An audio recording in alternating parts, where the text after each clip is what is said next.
Hey Authority Hackers, welcome to the Authority Hacker Podcast. Today we are back with our normal video and audio quality. Sorry for last week, it wasn't the best. And also today we are back with Mark, who was on a trip in Cyprus, not Malta. Whoops, I actually gave you the wrong information last week, but now he's back, and so I put him back to work and I made him prepare a podcast on your favorite topic, link building. So in today's podcast, we are going to be talking about 9 advanced tips that you can use to get more links out of your link building. This is an advanced podcast. This is for people who already do link building. But if you want advanced stuff that is not necessarily talked about a lot on other YouTube videos and things that you might be consuming around link building, you're in for a treat. So let's get started.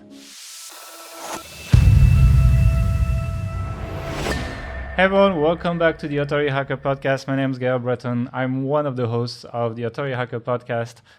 Today we're going to be talking about link building, as I said in the pre-intro. So you guys, I'm sure a lot of people are excited right now watching the premiere or something. And talking about that, I want to thank everyone that started really engaging with us on YouTube. It's doing really well right now, so thank you for that. Thank you for the subscribes and the likes. If you haven't subscribed yet, don't forget to subscribe and click on the bell so you don't miss the videos. And every Monday, we actually release these podcast episodes, but we are actually live on the chat at the same time, answering people's questions about authority sites, link building, or anything else you want. If you're on the premiere right now, we are on the chat probably, and we're going to be here for the foreseeable future every Monday, so join us on YouTube. It's kind of fun, and there was over 130 people last week, so pretty happy about that. So yeah, come and join us. It's pretty fun. And now there's also something that we've been missing for 2 weeks. So how's it going, Mark? Welcome back to the podcast. How was the trip? I missed this. Yeah. So it was good. As you can see from my suntan. Yeah. I was away in Cyprus on a trip last week. And actually it was pretty cool. May or may not have said Malta the whole show last week, but yeah. Yeah, and also in the email you sent out to 70-something thousand people.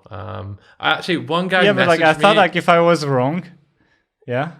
One guy messaged me on Facebook and he was like, "Hey Mark, I live in Malta. I can show you around. I got some great recommendations for where to go and stuff." And I'm like, "Sorry, dude, Gail just sucks at geography." And he was like, "Haha." So there you go. Oh well, that happens. But yeah, anyway, it's like I was like, well, if I was wrong in the podcast, I might as well keep with the story or people will be confused. So it's like now you're confused, but it's been a week, so hopefully everyone's okay.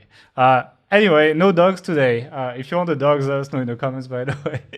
We can bring them back. But today we're talking about link building, and we're talking about advanced link building. So what we're talking about in this episode is not how to get your first links.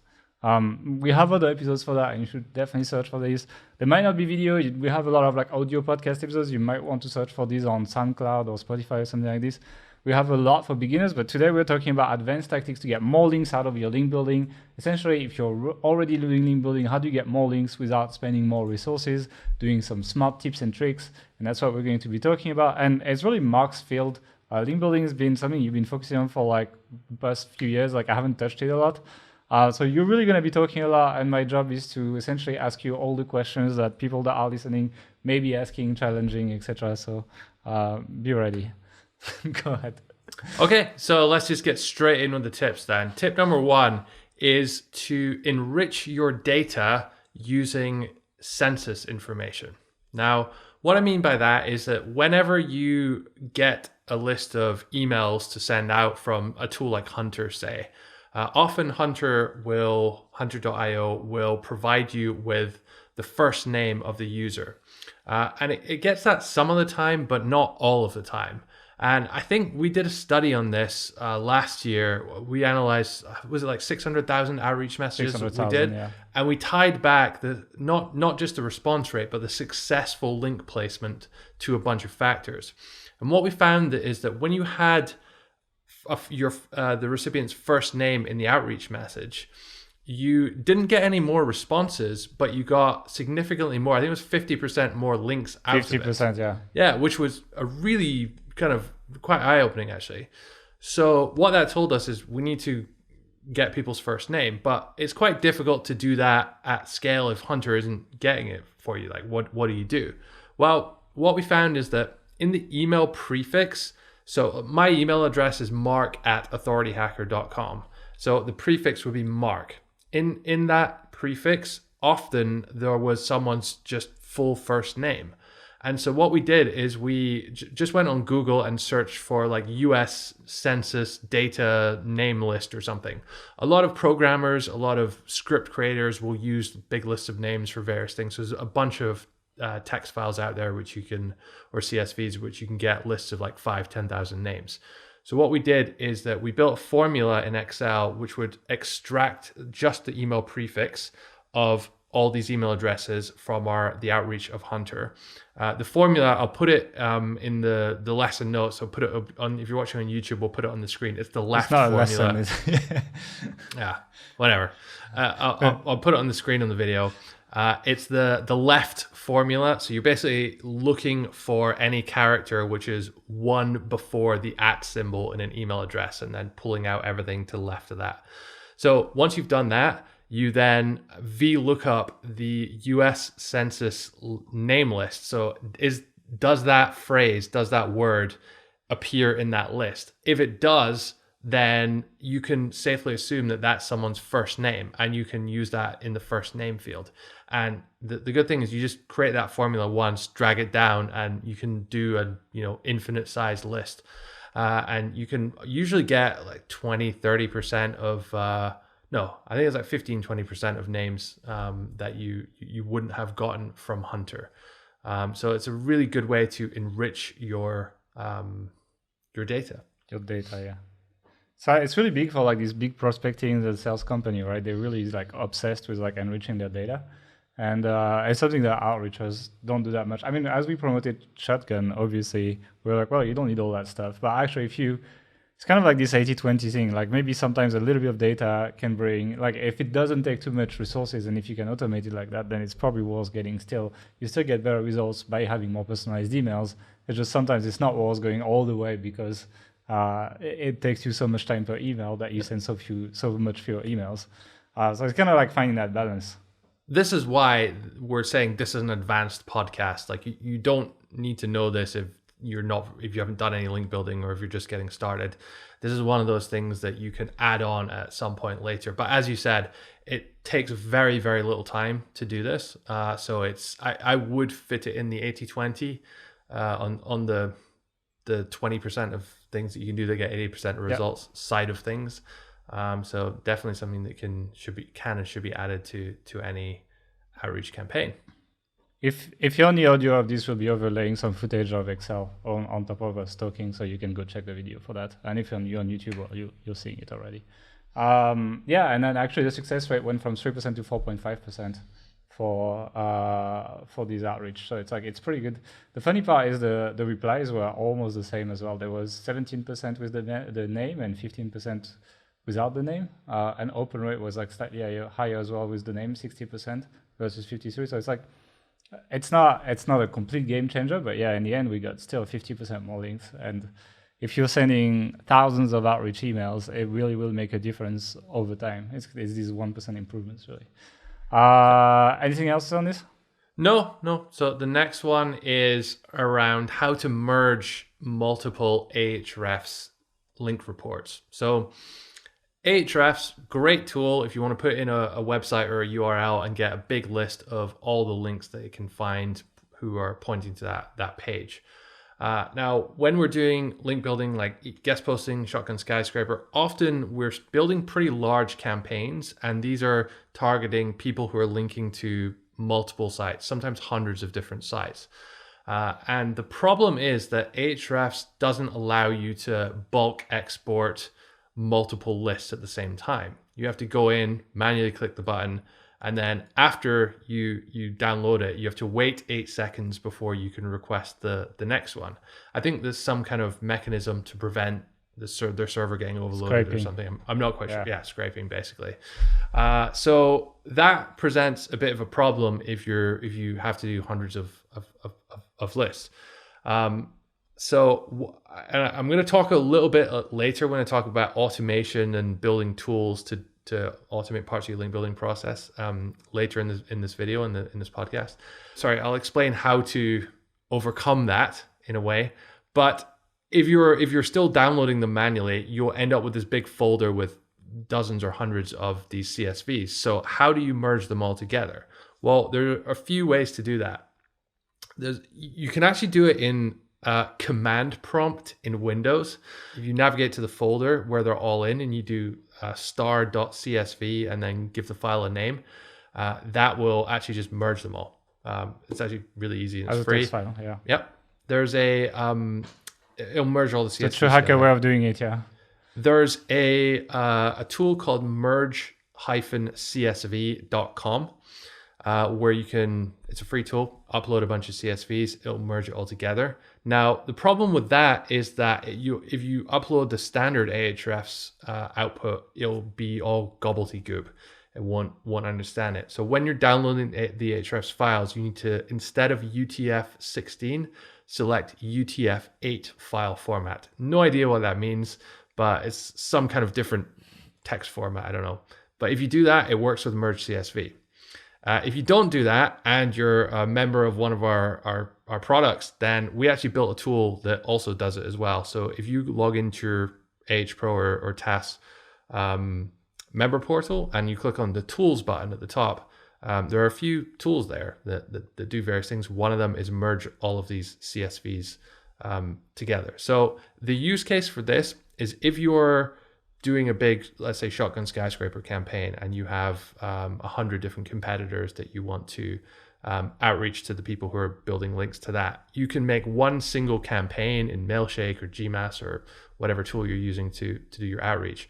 And then you can merge all these CSVs together, throw that big list into a tool like Hunter, and extract the emails that you can find from Hunter, and then put it all through as one campaign.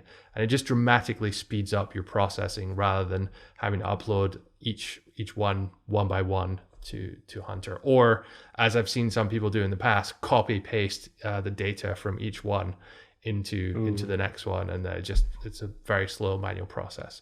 So yeah. Hopefully this should save people some time on that front. That's the reason why people hate link building when they're stuck at like 9 p.m. doing this. So yeah, it's mostly for like large outreach campaigns. I guess it can work for guest posting as well, provided you just take a bit of a different angle. I think it can work, and some filtering on the targets. Okay, not much to say here because I was gonna ask for the use cases, but yeah, you answered that. So practical tip.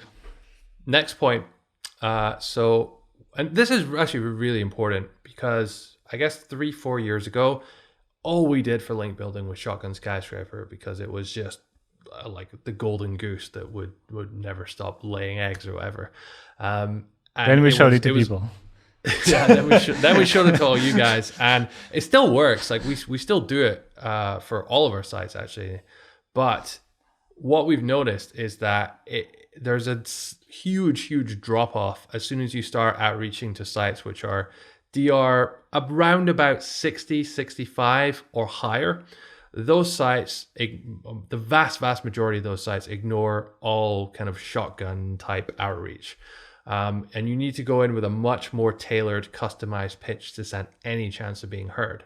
So we create a simple filtering system where anytime we're doing any kind of mass outreach, like shotgun style, as soon as a site is that we're going to outreach to is identified as, it depends on the site, but usually DR 60 or higher, we will just take it out of that prospecting list and put it into another prospecting list, which we take a lot more time with and send much more sort of tailored outreach messages to. That way, we're still able to reap the benefits of something like Shotgun without burning our list or our reputation in the industry by outreaching to all the top players with, average quality kind of outreach messages. Yeah, I was gonna say it was one of the biggest downsides of Shotgun Skyscraper. It's like, well, it's cool, but like you're actually essentially burning yourself out and looking like everyone else, not really standing out with the big players, the guys that they won't link to you in any way, and like you don't have like another shot at the first impression, and it kind of like sucks. So it's like, yeah, I would tend to even like not be afraid if it's a very competitive niche to even put the cutoff below DR60. Like I wouldn't be afraid to go below DR50. Another cutoff that you can look at, a cutoff point, is organic traffic. Like sites with more organic traffic, you can be more customized, and sites with less organic traffic, you can be a little bit more shotgunny / standard, etc. It's another way. You can use both, or you can use either. Like it really depends on your niche for this one. But yeah, just simple. Take your prospect list above the R60, above 50,000 traffic, let's say. Just put them on one end and put someone that will actually take the time to outreach properly. And the rest you can go more mainstream, shotgun, etc. And then you accept a slightly lower success rate, but in exchange you get to outreach to everyone, which you cannot do individually for all of that. So yeah, I guess it's a bit of a 2020 adaptation of the tactic, I would say. So, in a good sense. Maybe let's say 29, 2020, nothing. Like we don't want anything to be 2020. So let's say so 20. I don't know how that reference is going to stand up to the test of time. Yeah. Never mind. All right, so let's move on. I want to talk a little bit about HARO, Help a Reporter Out. Great link building tool, or not really a tool. It's a platform you can use to build links. It's free. Service, yeah. Very, very sort of white hat, and also very easy to do. It doesn't really take much time, and you get some really good links out of this. They tend to be homepage links, but not very, so not particularly great for like if you really want to boost a specific page, but to grow your overall domain authority, it's great. Problem a lot of people have with it is that they don't know which queries to answer, and they kind of just like shoot around like, oh, maybe answer this one today, and oh, I'm too busy, I won't do this one. And the lack of a solid understanding of what they should be answering and what they should be leaving means that they get poor results, low conversion rates, and therefore they're like, oh, HARO doesn't work for me or whatever. So there is a certain subset of HARO queries which I call mega-roundups. So you might have seen some of these articles around. It'll be like, these 96 entrepreneurs share tips on choosing a business name, right? And someone, to create that article, someone has gone to HARO, they've posted a query asking for people to submit their tips.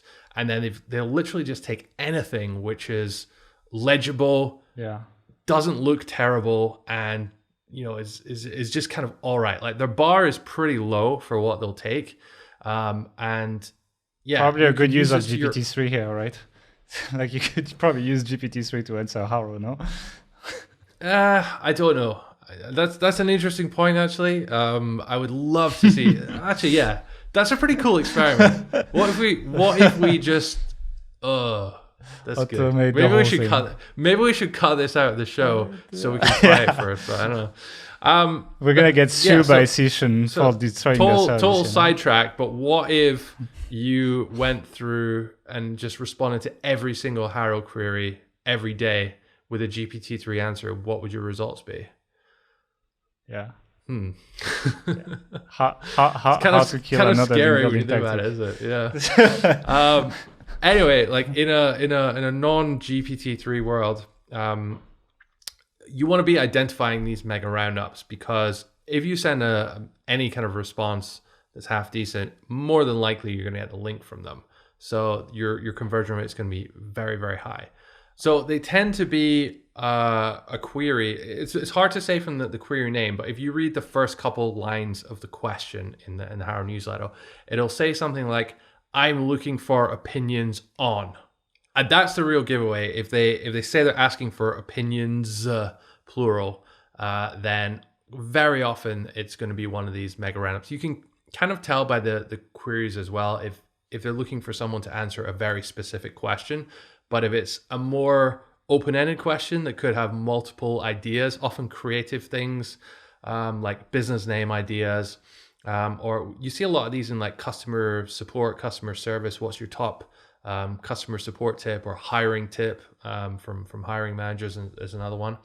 And a lot of people, they're a little bit worried that they work in, I don't know, the golf industry. So they can only answer golf queries, but it's absolutely okay. I mean, you're running a business, an online business, so you can answer queries related to running an online business, which most people are going to be doing things like hiring or choosing a business name, for sure. Is one. So broaden your outlook and what you can answer. But I think that's the hack with HARO, right? It's like you can answer all the business queries as long as you're kind of like running a website or something like this. And like for us, for example, we got a ton of links from working remotely because all journalists were writing about this year. Like that's the 2020 tip, I guess. And yeah, it's like as long as you have a website, you're a website owner, you're a business owner, you can answer all business queries. And even if there's nothing about your niche, you can still get a ton of links, especially from these, I guess. It's kind of like what's it called? Cross niching. Like that, we did a show on cross niching in link building. So if you try and find a link between what you do and the query, and you really try and be creative about it, don't just say, "Oh no, I can never do that." Then often you can. So use that to your advantage with HARO. But really, if you have no time to do HARO queries, then just look for these mega roundups, answer them, and your conversion rate will be super high. Yeah, you pretty much get in every time, unless you really have a bad answer, I guess. And or your site looks shit, I guess. Yeah, that makes sense. They work really well. What's the next one? So the next one is when you are answering HARO, just for a second, like think about the person on the other end. So they're probably going to get dozens, sometimes hundreds of queries from all sorts of people, and all the emails will start to kind of like blend in together in a way. So how can you make yours stand out? Well, how do you make an article or a section of your article on your blog post stand out? You have a subheading which usually has larger text, or it's bold, or it's stronger than the rest. You can do that in your email. So rather than saying, "Hey, my name is Mark, I run Authority Hacker, blah blah blah blah blah," like they don't really care about that. They just want to know that they want to scan your email and then want to know straight away, what is this tip about and do I care? So by having a headline or subheading after your intro and just before the value of your tip or your answer to the question comes, by having that subheading and making it bold in your email, it stands out and they can quickly see what your tip is and say, do I want to listen to this?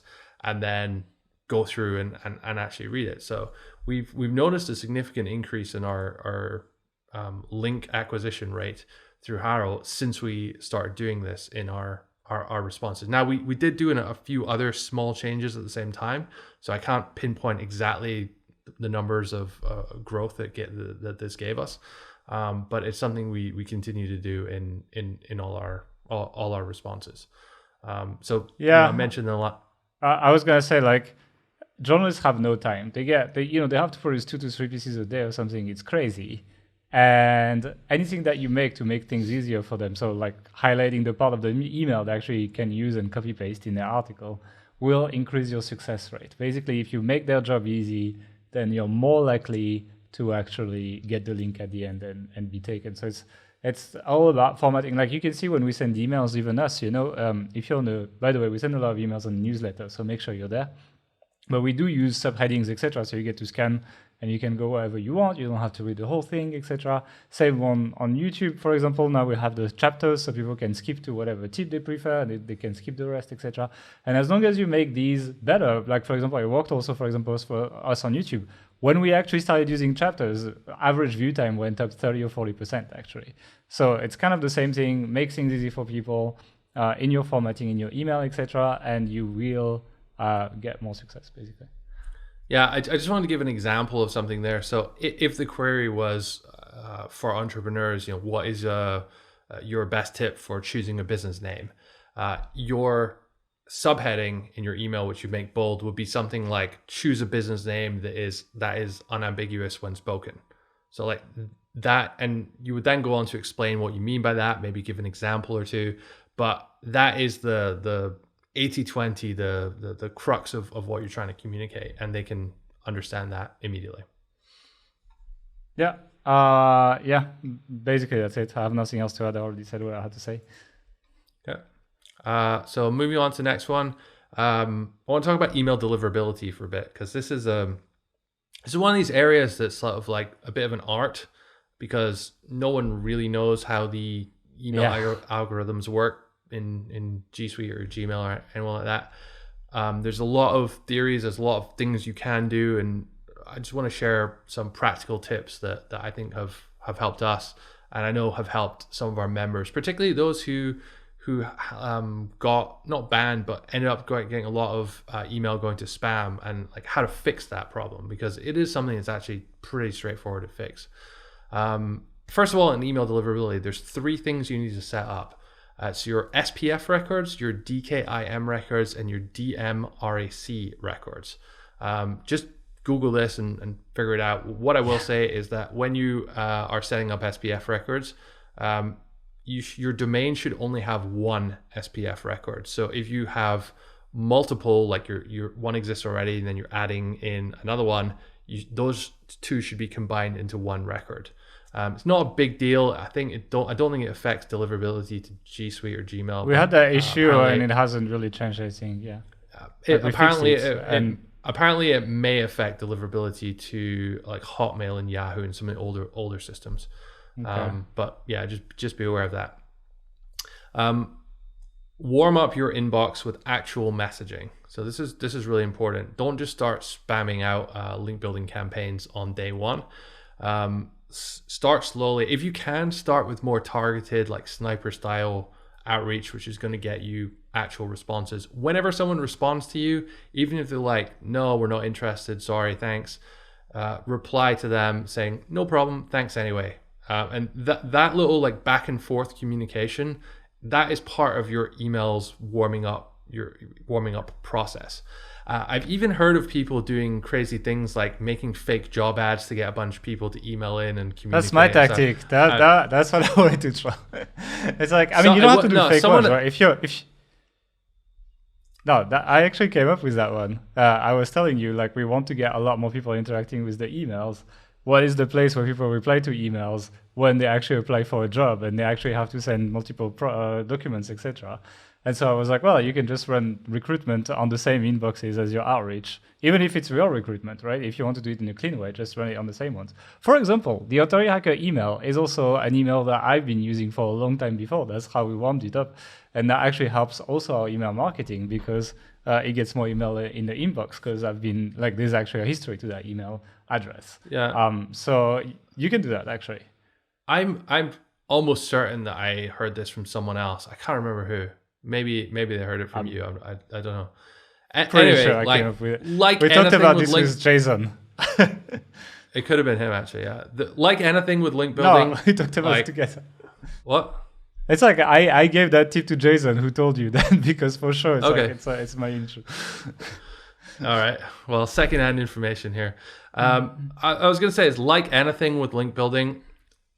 There's a line here, right? You can obviously do some pretty shady shit with that. I'm not saying for a second you should. So be a little bit careful with that one. You can do it in a clean way as well. Like if you really run recruitment, run it on the same email. Why not? What does it hurt? It's nothing. You can even do filters.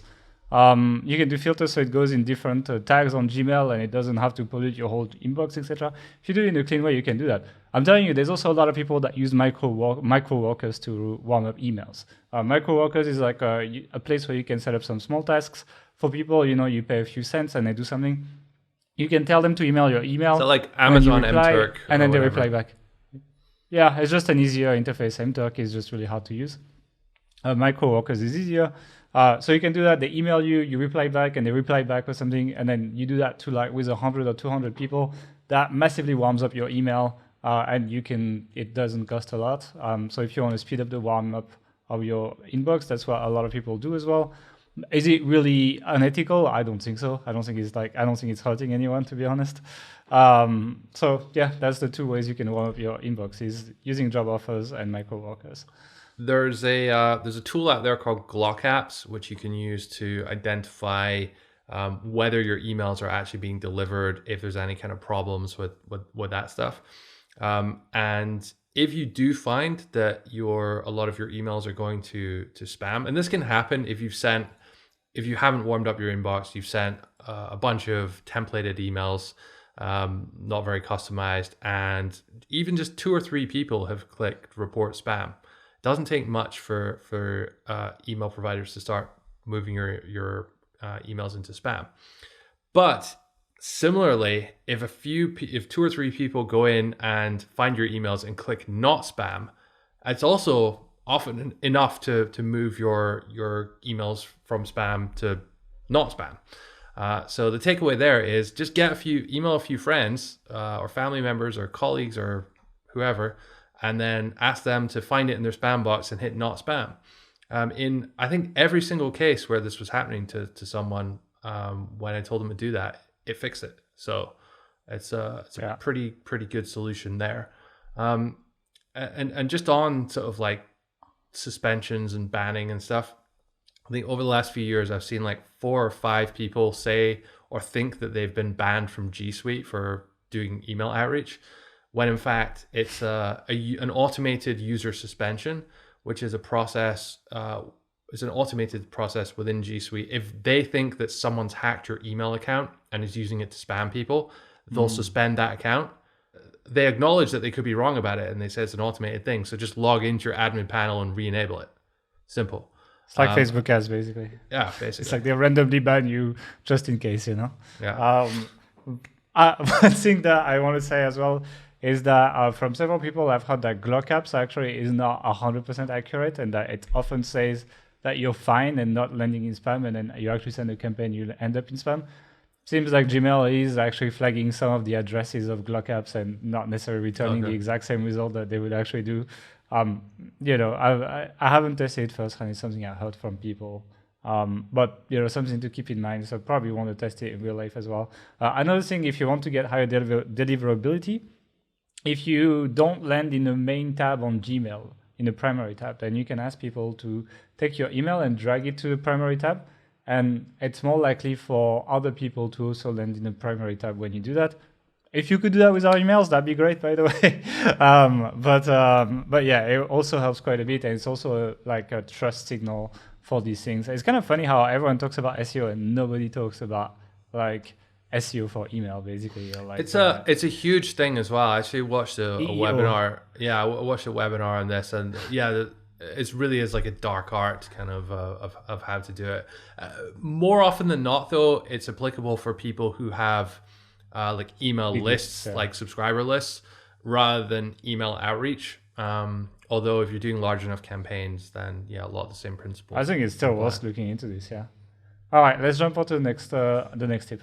Next one is using Scrapebox to find email addresses. So if you've been listening to Authority Hacker podcast for any amount of time, or you're a member of any of our courses, you know we really like to use hunter.io to find email addresses. It's a very simple tool. You give it a domain or website, and about 40 to 60% of the time, Hunter is able to find an email address for someone who works there.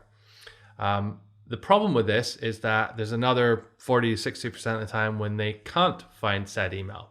So what do you do in those situations? Well, there are a bunch of tools out there which will go and like scrape the website and try and find email addresses. But the problem, and Scrapebox, which we'll get into in a sec, has a tool that does that. But the problem with that approach is that the quality of the results is very, very poor. So often you'll find that, you know, someone else's email is on there, or, you know, it's a writer or someone in the comments has posted their email, some random stuff like that. And it'll just pull email addresses which are completely unrelated. So the quality is very, very poor. A really good source of high quality emails, though, is the Facebook page, so the social media page of the website. So if you're able to find the Facebook page, and then if you click on the About tab and go to the About section of their Facebook page, a huge number of websites have their email addresses there. I believe when you set up the page initially, it maybe automatically pulls your email from your account, or you have to put it in. I forget, but for whatever reason, a significant number of sites have an email address there, which you can use to contact people. So that's fine, but you don't want to go through one by one and find everyone's Facebook page and then click on the About page to get the email and see if they have it and add it to the list. You know, it's just going to take forever on a big list. So there is a process you can use using Scrapebox to essentially automate this. And if you don't want to pay for Hunter, by the way, you can put this process first so that you can just run this process. And once you've bought Scrapebox, which is a $97 one-off fee a desktop tool, by the way. Not Actually, no. If you go on scrapebox.com/bhw, it's $67 actually. Oh, okay. There you go. So once you bought Scrapebox for $67, then you have lifetime access, and you can just keep running this process and generating a lot of free emails. So what you do is that you first need to have your list of websites you want to find email addresses for. Then you need to find the Facebook page URLs for all of those. So Scrapebox has a free add-on. It's called Scrapebox Social Account Scraper add-on. So just install this add-on from the menu, and then you input your URL list, and it will output a list of all the social media pages broken down by, Facebook, YouTube, etc. For that it can find for those pages. Obviously, you can discount all the non-Facebook ones. Just take the list of the Facebook pages. Then what you do is in Excel or Google Sheets, you can just append /about to all of these URLs. And to get the about page. Now, one word of warning here is that the Scrapebox Social Account Scraper add-on, it's not 100% accurate. So what I found is that a lot of the time it'll just pull facebook.com, like the homepage, as the URL. Not quite sure why that happens. So if you just sort the list in ascending order, it's going to, and then scroll to the top or the bottom respectively, you'll just find all of these and you can just remove them. So once you've done that and you've appended /about to all of these URLs, then you can put the URLs into Scrapebox's URL harvester, and then you want to select the option grab emails by crawling websites. Select a depth of 1, which means it's just going to look at that page. And what Scrapebox is going to do is going to go to each of those Facebook about page URLs and then say, can I find any emails on here? If yes, it's going to pull that emails into your list. And there you have a free way of finding at scale a lot of people's email addresses, which is pretty handy. Yeah. You can run this, then Hunter as well if you want to save money on Hunter. Like only on those that you didn't find with that. Actually, yeah, Facebook is probably the best place to find the best email to outreach to people. Always. Anecdotally, so for small to medium sites, I think it's better. For large sites, not so much, as you're not really, they often don't have like a personal email in them. Yeah. So for larger sites, it's usually better to go with Hunter first. For small to medium sites, I'm not 100% sure. But what I will say is that the quality of the Facebook page URLs we found anecdotally seems to result in a higher success rate, in more links. I suspect that's because more people have like their personal emails in there or something when they first set up the page. Less people outreach that way too. Yeah, exactly. Yeah. So it's like it's less crowded. You probably land, like there's a good chance you'd land in another inbox. It's not the same one as like the contact page or something, and there's not a million spammers there until this podcast. So let's see. But yeah, I can definitely see this working better. Anything else on this, or should we go? No, let's move on to the next one. The next one. All right. The next one is around hiring link builders, how to do it, when to do it. So by far the most common problem I see when people start doing link building is, well, first of all, they hate it. So they think, how can I outsource this? So they put a job ad up and say, I want a link builder who can do this, do this, do this, do this. Now, the majority of the time, the problem that they have is that link building requires a lot of different skills and a lot of different levels of those skills. So you have to be good at organizing data, at judging whether sites are good or bad, at writing emails, at communicating with people by email, responding to people. And all of these things don't tend to be so many people that are good at all of them, right? So what you need to do is you need to break down your link building process into different roles. So typically you will have, well, your earlier hires will be a data person. That person is doing all the scraping, all the list building, all the prospecting, everything up to the list of people who you're gonna message, right? And maybe if the templates are written, putting that into a tool like Mailshake and sending it out as well. The other type of person who's very, very different and often more expensive is going to be the person who communicates, who responds to the emails.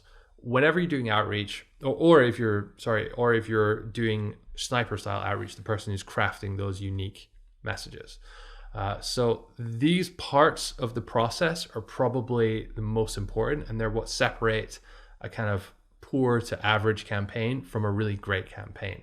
If you're able to communicate clearly and effectively with people who have responded to you, especially, then you're going to do well. But if you can't do that, or if you're not very good at doing that, then your results are going to be poor, unfortunately.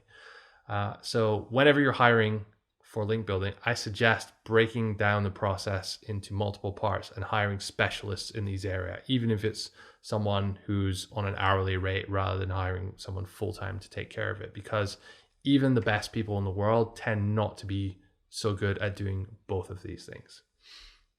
I think it's not just that. First of all, it's cheaper, and second of all, it's like if they quit, you lose the whole thing, you know. So it's much better to have multiple people as well. It's at least you don't lose everything at once. So yeah, I think and just proper link builders are just like, they just know if they understand how much a link costs, then they will probably be too expensive for most people who listen to the podcast, or not the best value, I would say. Yeah. And I actually have another tip. Let's call this a guest tip by our friend Jason, who runs weoutreach.co. And they do this link building for clients. So their scale that they're doing it at is pretty crazy. And they're all about eking out as much efficiency in order to maximize their profit, right? So one problem they had was that they found that the higher level people were spending a lot of time filtering sites and deciding, do we really want a link from them, or how badly do we really want a link from this site? And if they're having to spend, even if it's just 20, 30 seconds here or there, checking out a site, putting it in Ahrefs, saying, is it good? Does it have traffic? What's the trend? Is it legit? Is it a PBN? That was actually quite a lot of time, and quite a lot of time from expensive people. So what he did was he then put that part of the process, the kind of filtering process, through to more or cheaper people, basically. And then by segmenting the roles in that way, he was able to increase efficiency very, very significantly. So that's another way to think about structuring your team as well. Yeah, and also the thing is, like, a lot of people imagine that hiring multiple people is more expensive than hiring one person. Doesn't have to be, right? You can pay people per hour or something and end up around the same price anyway with multiple people. So I would say the problem is, like, well, you deal with multiple people as well. So it's like, it's a bit more management. So it's not all perfect, but you will end up with cheaper links at the end. So if you want to optimize your cost per link, and if you want to have some stability, it's probably the best way to do that. That's another debate as well about, should you hire people per hour or full time? You know, the benefits of hiring people full time is you can really train them and, you know, show them exactly how. Probably another podcast. Yeah, but the big downside is that we notice this with writers as well, is that you will go through times when you won't want to be doing a specific type of link building or content creation or whatever it is. And for whatever reason, you just need to like scale things back, or you're focusing on something else. And in that time, when you have to pay someone who's, you know, a specialist in that area to do it when you don't want to, it's kind of like a bit annoying. So I would just suggest, where possible, getting people on an hourly basis until you can really, really justify full-time people helping you out. All right, let's jump on to the last point, actually. All right. This is link building automation, the holy grail, right? It's probably what we need to put on the thumbnail, right? Yeah. So most people who are doing any kind of significant amount of outreach have a level of automation in there, right? It's not just someone with a bunch of spreadsheets, you know, pulling it back and forward.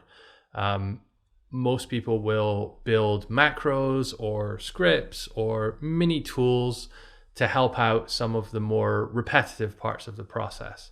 And it's pretty simple to do this. But I see a lot of people tripping up when they attempt it. And there are a number of reasons for that. The most common one is that people think, oh, automation, I'm just going to hire a developer and then make a massive program and he's going to build me a button that says build links, and it's just going to build links, going to do everything.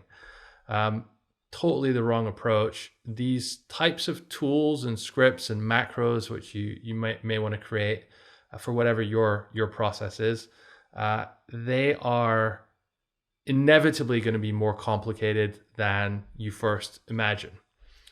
So the way we've been successful with building tools to assist us in this way is by taking very specific processes that have a clear input, a clear set of processing steps that need to occur, and a clear output, writing that down in a requirements document. And even the fact that, like, when you force yourself to do that, it's going to force you to think exactly how you want to run that process. Because I remember when we first did this, one of the first things we built was a macro in Excel, which would choose the best email address from Hunter, because often Hunter will give you 10. You can set it to do just one now, but back in the day, it would always give you a minimum or up to 10 email addresses per domain. And it's like, well, which one do I pick? Just the highest one, or is there some other way of choosing? So it turns out there was. So we built a macro that would essentially choose, and we had to figure out what our own internal algorithm was. Like, we figured out we're actually choosing individual people a lot more. There's certain job roles we're choosing more, certain names we're choosing more than others, and there's certain prefixes like sales at that we were avoiding more than others. So we could start building up a kind of level of logic to it. And so we created a requirements document, which was, here is the type of file which the macro should get. Here are the steps it needs to go. So step 1, choose the highest personal score. Step 2, choose specific ones. Step 3, avoid these specific ones, or pick everything else. Whatever it was, we created that document, and then just hired a guy on Upwork, I think it was, to create a macro to do this in Excel. And it was like $100, $120, I think.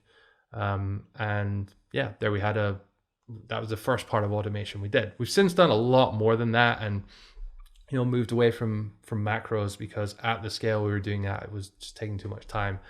But the principle of how we automate things in our process is the same. We pick a specific part, we document it internally, we're clear about the input, the process, and the output, and then we give that to a developer, and they build that. So it's not actually that difficult. And a lot of tools out there, Hunter is a good example. A lot of other tools out there have APIs. And I presume most people know what they are. If you don't, it's like, I don't even really know what they are, but they're essentially an interface. I was waiting for your definition. Yeah, I need to be careful here. Someone's definitely going to be correcting me. So in my non-developer world, this is what I think APIs are. They're an interface where someone else can build a program or a script that interfaces with another piece of software to input requests and get out data. So a good example of that would be scraping.services, which is a website. And they have an API where you can send it keywords and it will send you back the entire SERP, like 100 results for that. So you can obviously use that in link building processes in a number of ways. But it's very easy for a developer to create a script or a tool which will interface with that API, because they're all very easy to use, and most of them at least are well documented, as I understand. And so using these APIs, you can... Except the Ahrefs one, yeah. using these APIs, you can do a lot of cool stuff and basically get a head start by just using other people's software and interfacing. You have to pay for it, obviously, but it's very easy to do. Yeah, some of them are free, but I think one thing to take away from this is don't try to rebuild what exists already. I think a lot of people try to do that when they try to automate, and it's a massive mistake. I've seen people try to rebuild Ahrefs, try to rebuild all that, etc. And every single time it failed. Every single time. They've wasted tens of thousands of dollars. They had devs that didn't know what they were doing, didn't know the industry, ended up with a result 10 times worse for 10 times the price when they could just pay for the API. Build your automation around what exists already. So around Hunter, for example, for link building, around even tools like BuzzStream, for example, have an API you can import, export stuff, etc. So you can, even Mailshake as well has that. So you can essentially think of the tools you're building as better versions of Zapier, where you just connect things together, and there's maybe some little processing that's done, maybe reformatting of the data so it fits into BuzzStream or something like this. These are the kind of automations you want to build. And the good news is it's not even that expensive when you do these things, because these are just tiny scripts that run on cheap servers. You can pay these servers like $5 on DigitalOcean or something per month. And then the developers will not cost a lot of money as well, because it's very simple. And it's also very simple, so it doesn't require a lot of maintenance. Unless the API changes, which is quite rare, you don't really have to rebuild these things, which is also something to think about when you build tools, is maintenance. Because let's say you build a Google scraper, for example. Sounds like a great idea. Oh my God, I'm going to scrape my results directly on Google, etc. It's cool, except Google changes the code on their page all the time. And it's like, actually, you will probably end up having to maintain that and pay someone to maintain that. It's going to cost you a lot of money over time. Why don't you just use an API to take the results? You could take the results from, I can't remember which ones, but like a rank tracker, for example. Probably, I think maybe Serpu can probably give me the top results or something. And I can use that, and I can like put that into Hunter through their API and get the result, and then retransform that and then put that into Hunter, into Mailshake or whatever. Hunter themselves, they do the average now, but that's what you want to do. So think about this as a better Zapier. That's how you build automation. You don't build a button that does everything and automates everything. That's how you waste your time. That's how you waste your money. And I'm waiting for someone to prove me wrong, especially in SEO, because I haven't seen that. I'd also say, having done a significant amount of link building automation for 4+ years now, is that whatever you build is likely going to change quite significantly. So don't kind of overbuild and overinvest in automation. As cool as it sounds initially, it gets exponentially more complicated to create, exponentially more expensive to update and fix the further you go into it. So just keep it simple. The economics of automating this stuff, they only really work if you're at like a pretty extreme scale, which most people listening if you're there. Yeah, if you're there. Like there might be a few cases where it makes sense, but like you're already like 8 figures a year or something. Anyway, I think anything else to say on this? No. All right. Well, guys, thank you very much for listening. If you enjoyed this episode and if you want more link building stuff, drop us a subscription below, click on the bell, and drop us a thumb up. It really helps with YouTube. If you're not on YouTube and you're listening to the audio, well, you should come and join on the premieres every Monday. It's kind of fun. And I'm bringing back the question of the week, because I said I would do it and I didn't do it for 3 weeks. So I'm bringing it back. In the comments below, let us know what link building method has been the most successful for you? What is working for you right now? I would say for us, Helper Reporter is probably one of our best right now, and it's doing really well. HARO, so I recommend that you check that out. I just want to clarify that. I wouldn't say that's our best. There was the music to close the podcast, and you just killed it all right now. But sorry, okay, fine. I gotta say, it's not our best in terms of number of links, not by a long way. I'd say it has a very high conversion rate. The amount of links and the amount of DR we built per hour invested in it is very, very good, very, very effective. And these are links which we're not getting elsewhere, but compare it to some outreach-based link building, I don't think this is good. Yeah, okay, well, we're going to bring back the music now. Thank you for listening, and see you next week for another episode, and see you on Monday for the premiere. Bye. So they tend to be where they one sec. And that's the real giveaway.